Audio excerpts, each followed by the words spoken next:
oficerët e policisë që bëhen tregtar droge. Imagjinoni një makinë policie që ndalet jo për të zbatuar ligjin, por për të shpërndarë drogë si çdo trafikant tjetër në rrugë. Ky skenar surreal nuk është thjesht një vepër trillimi, është një realitet i zymë që është shpalosur në raste tronditëse gjatë gjithë historisë. Sot, ne zhytemi në historitë shqetësuese të oficerëve që kaluan vijën, duke tradhtuar betimin dhe komunitetet e tyre, duke u bërë vetë trafikant droge. Matthew Hudak. Historia jonë e parë na çon në Schaumburg, Illinois, ku ish hetuesi i policisë Matthew Hudak tronditi komunitetin e tij. Hudak, një oficer me përvojë në departamentin e policisë së Schaumburgut, ishte shërbyer në forcë për gati një dekadë. Megjithatë, në janar 2013, publiku mësoi për përfshirjen e Hudak në një skandal shqetësues. Hudak, së bashku me kolegët e tij oficer, John Siki dhe Terence O'Brien, u angazhuan në një sër aktivitetesh kriminale që përfshinin në vjedhje droge, vjedhje me thyerje dhe dhunë të armatosur. Treshja do të kryente bastisje ndaj tregtarëve të drogës, do të konfiskonte narkotikët e tyre dhe më pas do t'i rishiste drogën në rrugë. Në një rast, ata vodhën kokainë nga një tregtar vetëm për ta mbjellë atë te një i dyshuar tjetër gjatë një arrestimi të palidhur. Kjo skemë e paturshme u krye me efikasitet alarmues, duke shfrytzuar autoritetin e tyre të zbatimit të ligjit për të vepruar mbi dyshimet.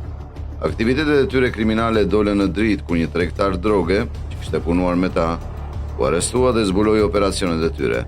Në prill të vitit 2014, Hudak u deklarua fajtor për akuzat të shumta, duke përfshirë komplot për drogë, vjedhje me thyerje dhe sjellje të pajishme zyrtare.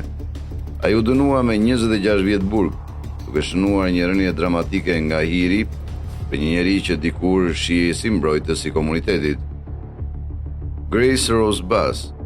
Më pas, kalojmë në New York City, ku Grace Rose Bass, një oficere veterane e departamentit policisë së New Yorkut, akuzohet për shitjen e fentanilit dhe heroinës me cilësi të lartë gjatë detyrës. Bass, e cila kishte shërbyer në departamentin e policisë së New Yorkut për më shumë se 10 vjet, ishte i njohur për përkushtimin dhe profesionalizmin e saj. Megjithatë, nën këtë fasadë, ajo bënte një jetë të dyfish që tronditi kolegët e saj dhe publikun. Autoritetet federale pretenduan se midis viteve 2021-2023, Bass kreu transaksione droge gjatë detyrës, duke përdorur njohuritë e saj për procedurat policore për të shmangur zbulimin. Ajo madje përdori makinën e saj të patrullës për të shpërndarë drogë, e sigur në hapësinë e saj për të lundruar në korridorin e zbatimit të ligjit. Drogat që ajo shiste ishin cilësisë së lartë, duke bërë ato dhe më të rrezikshme në rrugë. Rënia e Bass filloi kur DEA mori një informacion në lidhje me aktivitetet e saj. Një operacion i fshehtë pasoi shpejt, duke kulmuar me arrestimin e saj në tetor 2023. Arrestimi dërgoi valë tronditëse në departamentin e policisë së New Yorkut, pasi nxori në pa një shkelje të rëndë të besimit dhe rreziqet e mundshme të korrupsionit brenda forcës. Bass tani përballet me akuza federale që mund ta çojnë në një dënim të gjatë me burg nëse dënohet. Marilyn Austin.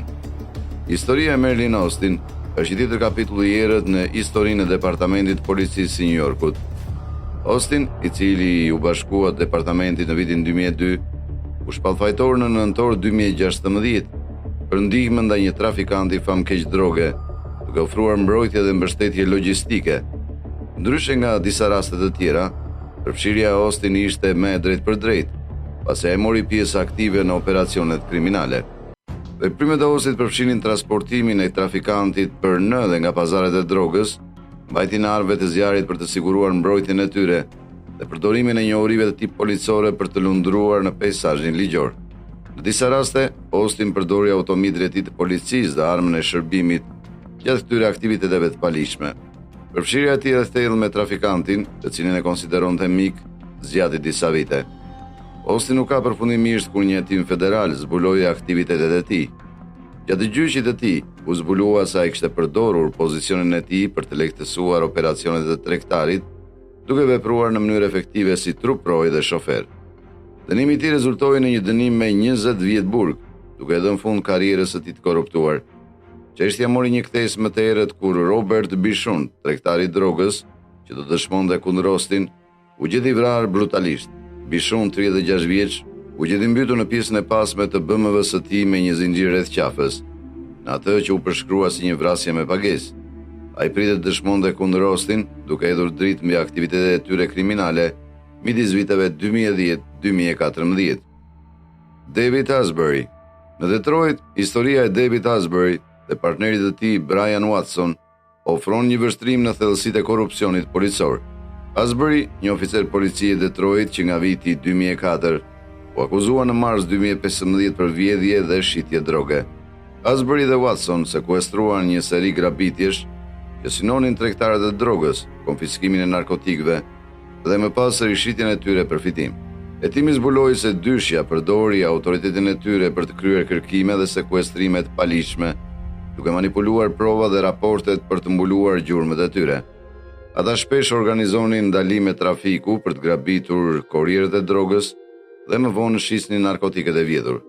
Skema e dytë ishte e sofistikuar dhe me shtrirje të gjerë, duke ndikuar në raste të shumta dhe duke krijuar një rrjet kompleks korrupsioni. Aktivitetet e tyre u zbuluan përmes një hetimi të përbashkët nga FBI dhe njësia e çështjeve të brendshme e Departamentit të Policisë së Detroitit. Asbury dhe Watson u dënuan të dy për akuza të shumta, duke përfshirë komplot për shpërndarjen e drogës dhe zhvatje. Në qershor 2016, Asbury u dënua me 12 vjet burg federal. Michael Dowd. A u përfshive në trafikimin e narkotikëve? Po. A mbrojtë operacionet e drogës? Po. A u përfshive në përdorimin personal të drogës? Po. Sa krime dhe akte korrupsioni vlerësoni se keni kryer si oficer policie i qytetit të New Yorkut? Qindra. Asnjë diskutim për policët e korruptuar nuk do të ishte i plot pa përmendur Michael Dowd, historia e të cilit është ndoshta një nga famkeqet. Dowd, një ish oficer i Departamentit të Policisë së New Yorkut, u bë i njohur për përfshirjen e tij të gjerë në trafikimin e drogës gjatë viteve 1980 dhe fillimit të viteve 1990. Operacionet e tij ishin të gjera dhe ndikimi i tij brenda botës kriminale ishte i konsiderueshëm. Aktivitetet e Dowd përfshinin vjedhjen e parave dhe drogës nga tregtarët, rishitjen e narkotikëve dhe madje edhe krijimin e lidhjeve me kartelet kryesore të drogës. Korrupsioni i tij ishte aq i thellë sa i dhati nofkën polici me yndyrë. Pavarësisht hetimeve dhe ankesave të shumta të brendshme, Dowd arriti të shmangej pasojave serioze për vite me radhë. Pjesërisht fal dinakrisë së tij dhe problemeve sistematike brenda departamentit në atë kohë.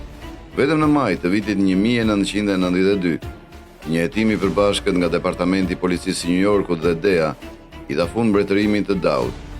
Ai u arrestua dhe më pas u dënua për shantazh dhe trafik droge.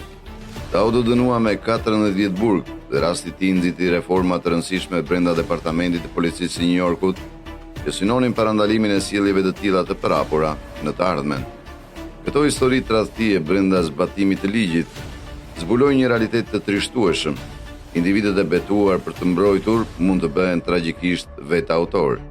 Në këtë raste, ndjekja e pasurisë të i kaloi të gjitha kufijt, duke rrezikuar karrierën e tyre, komunitetin e tyre dhe madje edhe jetën e tyre.